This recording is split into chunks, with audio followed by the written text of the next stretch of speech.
said, they want to talk about Chi Sao. And Punching within Chi Sao specifically. so to talk about it, you got to talk about the anatomy of the body, okay? How the body works. So we're all built the same way. So let's talk about striking in Chi Sao. And so before we even touch a person, we have to know the nature of how our body dynamics are set up. So in our punch, our elbow is down, not out. And so that gives us leverage with anything that's coming underneath.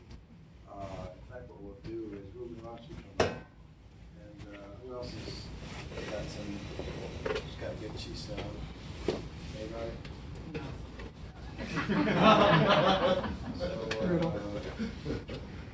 Boy, you mind? So I'll use all of it. Okay. So what we're going to show is the dynamics of how the strikes occur from the optimal position from the Chi Sao perspective. So when we're here, okay, if this day go back, if we're here, if Owen tries to strike with a palm strike up, then Ruben can easily block it, right? Just block forward, right? See that? Because the nature of the arm is that when Owen goes to go up, his arm goes out. You follow me? So when you have a hand underneath, it requires a hit from the fist, and therefore its elbow stays down and he punches forward. Now, no hitting, just go forward. And now, Aaron, or Ruben, you're going to try to block it, and then you're going to punch. Just try to block it, but let's do it this way. I'll show it to you this way here. So I'm going to punch forward. And then as I capture the line with the trap, so we start off with even, but then you capture the line. Once you capture the line, you hold that line and this hand goes forward. Now that way I'm going to just do something different. Of course, if he pushes out, you don't fight the hand, we just go to a different line, right? So we're agreeing that I've won this battle. So once I've won this battle, this is what keeps the trap in place, not this motion. Because once I do this, you see how my elbow open up? So that allows him to come back up and recapture the line. But if he were to artificially push out a lot, then I leave him that way. And then I go to the inside, and instead of hitting with the fist, which keeps my elbow down, which my leverage is down, I go to my Ding-Jern, which allows the leverage to go up and out. You see the angle? So once you come back in and try that, and then what we're going to do differently this time, we're going to go to a actual workout session where you all work on this, and then your Sifu, Aaron, Owen, and I'll go through here and kind of work with everybody to make sure you get this right. So what's happening is when he comes to the top, if he creates a trap, that elbow's down, and he's going to keep that elbow down as he goes in, so it's hard for him to come out without doing a move to get off of that block that's in place. Okay. And so then the same thing happens on the other side. If he comes here to Tan and he feels an opening, before he moves, he will turn to Ding-Jern before he moves. And so then his arm, when it goes forward, will open up that line naturally. You feel that? Mm-hmm. Okay. And so this is the fundamental nature of hitting. Now there are nuances to it. So what it looks like, let me step in for a second, is if I'm in here and I'm working out with it, when I capture this line here, you see my elbow down, not here? My elbow's down, so this allows me to drive through. He cannot recover that line. If I'm here and his elbow's out, when I come here, I capture this line. And then that allows me to come through. Okay? So you put leverage on my arm to stop it, right? See? It doesn't require speed or power. It requires my structure to come through. Same thing here. Once I'm here, you have to capture the line. Remember, we're a trapping style, right? So what happens when we play a person, we're even here. So at some point, I do something to catch his hands. And at the point I catch his hand, and this actually comes out of Don Chi Sao, I go forward on that line. It's not that he can't stop it, he can bounce out, right? And then I would have to do something different to get into his boundary. But if he doesn't do anything different, the nature of the strike is that the leverage for a punch is underneath, the leverage for a Ding-Jern is on the outside. So you get to open up your opponent two ways. Here, this way, or here, this way. And so now my body dynamics are underneath the technique. So it's actually not a long lecture, it's just not that easy to do. And so now you know that if you are working against somebody, for that person to try to get you, he's got to do extra. And when he does extra, it allows you to get into his boundaries. You follow? So we're here, and then I catch him here, right? I don't go in, I just trap both hands. I got him off the center. He's got two choices. He can try to close me off here, right? Which gives me this movement, right? Or he tries to come off of this hand, which gives me this movement, okay? So because I trap him, he has to do something if he has time. So the nature of Wing Chun is not that I have to win, I have to put him in a position that his choices to move are limited.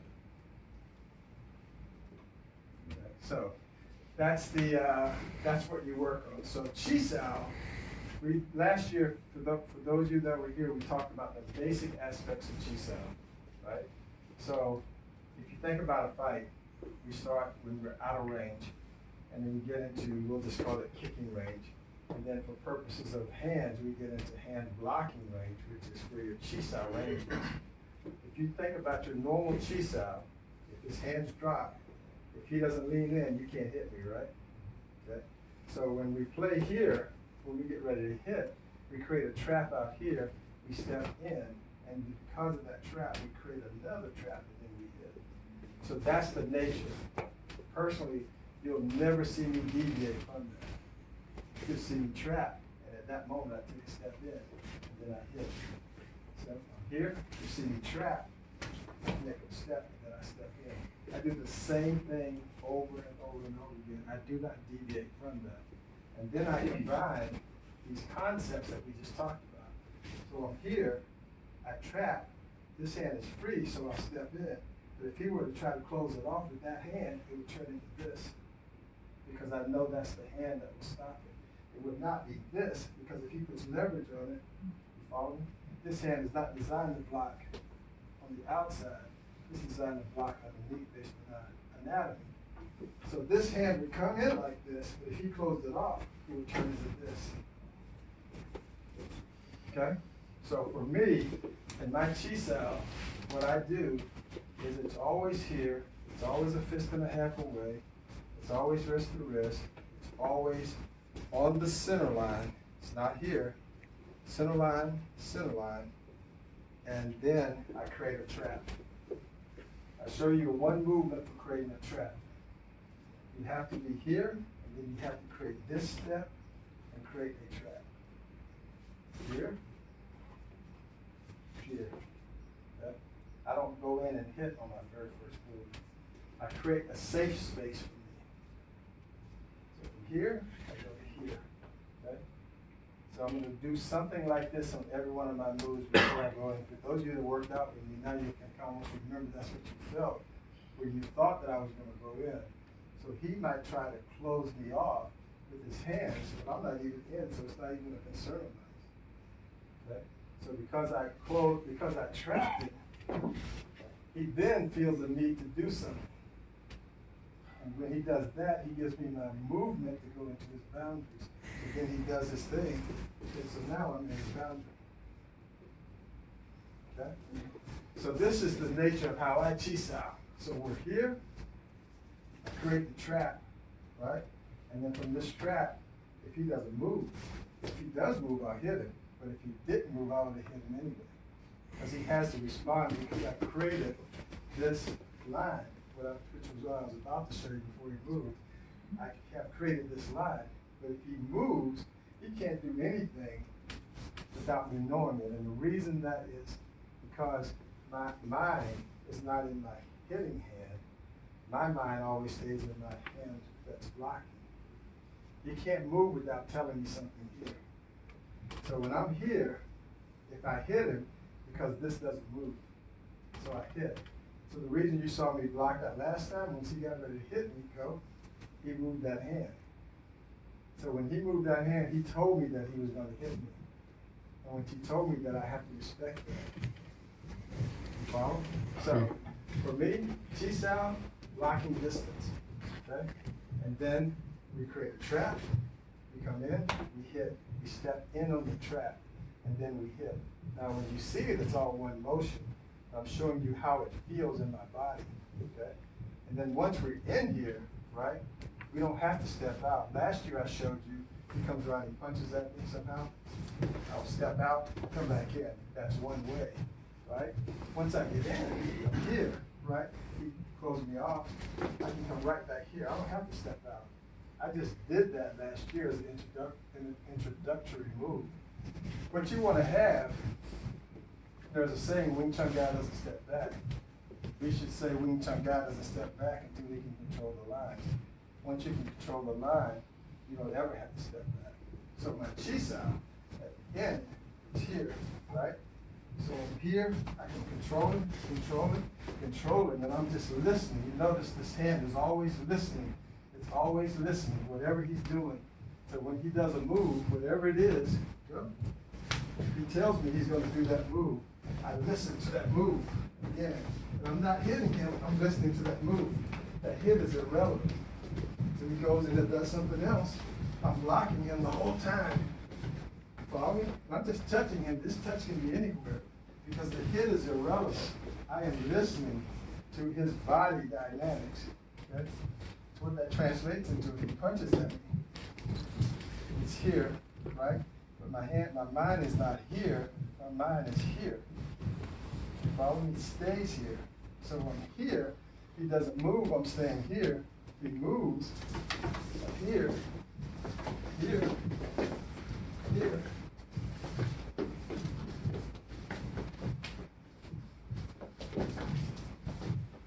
See? Constant. Now, fighting is brutal, so it may not have been pretty, but had I hit it, it would have hurt, right? It's the same thing. The only thing he didn't do was throw anything at me. So if he had thrown something at me, I may have moved around him a little bit. So Chi Sao, for me, has to have the same feeling it would have in a real situation. So if I Chi Sao here, right? If you remember last year, you see a lot of the senior guys, when they Chi Sao, you may have seen me just now, I'll stand like this. But in reality, what's really happening is, when you play your Silam Tao in the beginning, it's like this.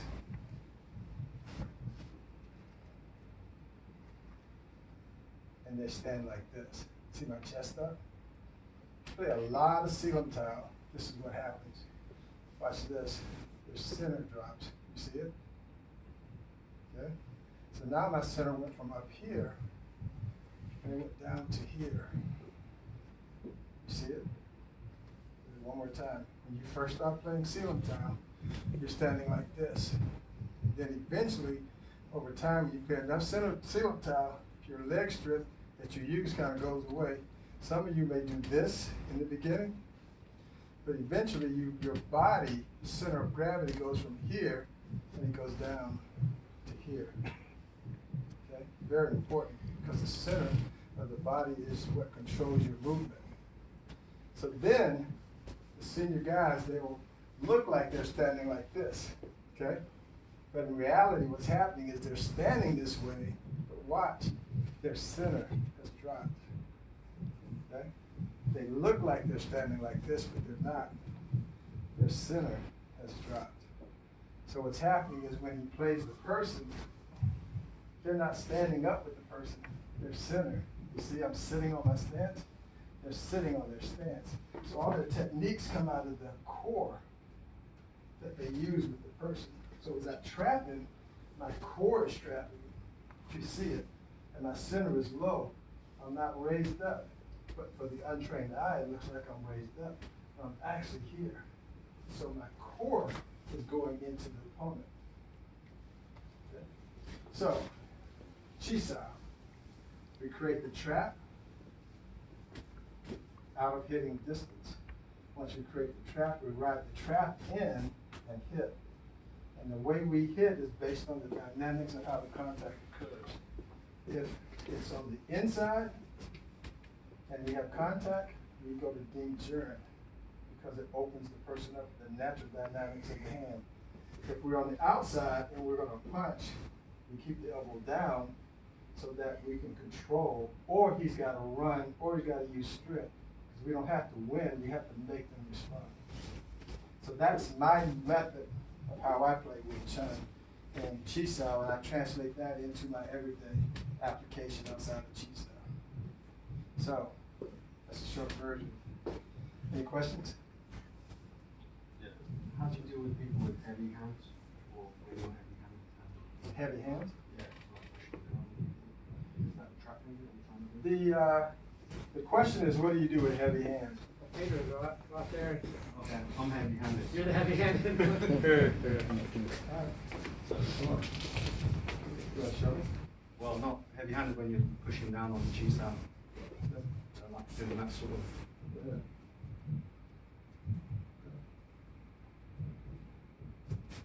Good. But then I tire myself out with stuff as well. Well, go ahead and push me.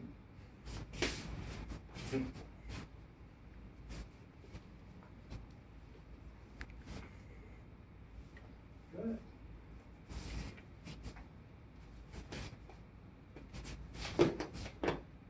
So you finally push me. So this is what would happen. See, I just resist for a little bit. So now you go ahead and use your heavy hands. I give it away. See, I have enough strength. I showed you this. I have enough structural integrity that I can get a half a second before he can move me. And at half a second, I can discharge his energy and I can take his line. So I was doing that for a reason. I wasn't using strength on strength. I was showing you that I can hold his pressure, go, and at that moment, you see this? I moved his Dorien off of me, I put my Dorien on him, I can hit him. Okay? So the more strength they give you, it's actually easier for you to hit him. Okay?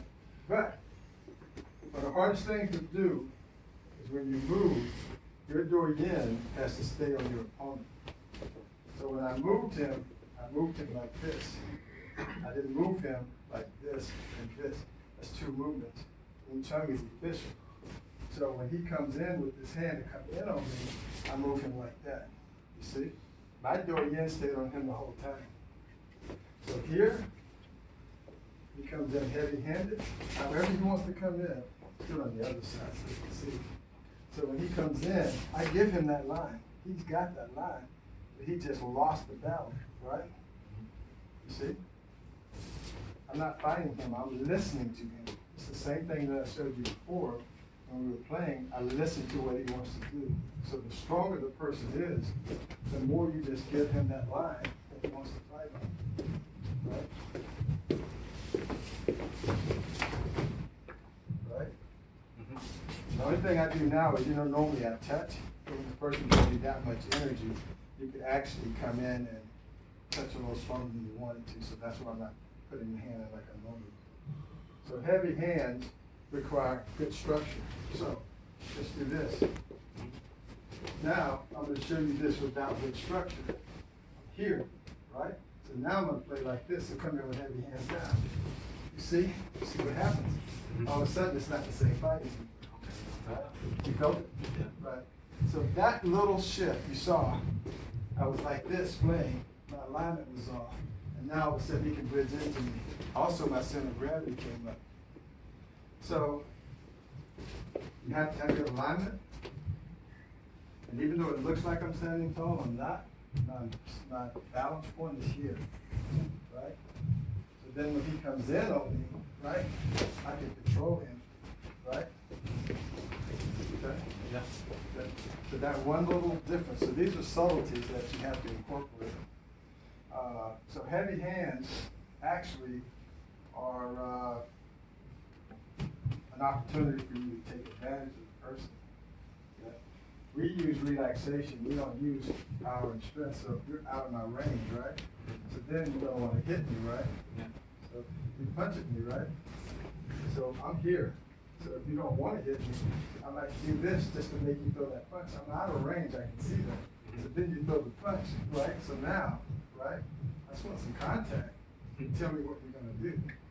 Yeah? So then I'm here, right? See? You follow? Yeah. So still didn't go in because I don't have what I need. I walk in based on control. So I'm still gonna wait for the next hand to come in. Okay? Yeah. Now, I have what I need. I have control. And you moved out of the move again, but you did. So now that I have control, I don't cross my hands. I'll come in and hit this one. I don't walk in until I have control.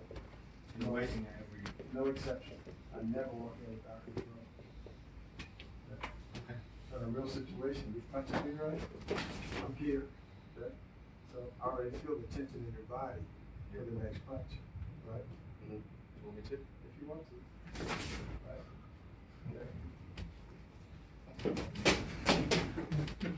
Okay. But it's not my hands hitting you. I'm giving you the signal. You're giving me the signal. You gotta learn to listen to that signal. It's not a fight.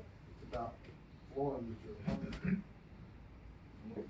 You had something yesterday which was the timing out. I think it was where people just wait to see if the other person does something. How do you deal with that?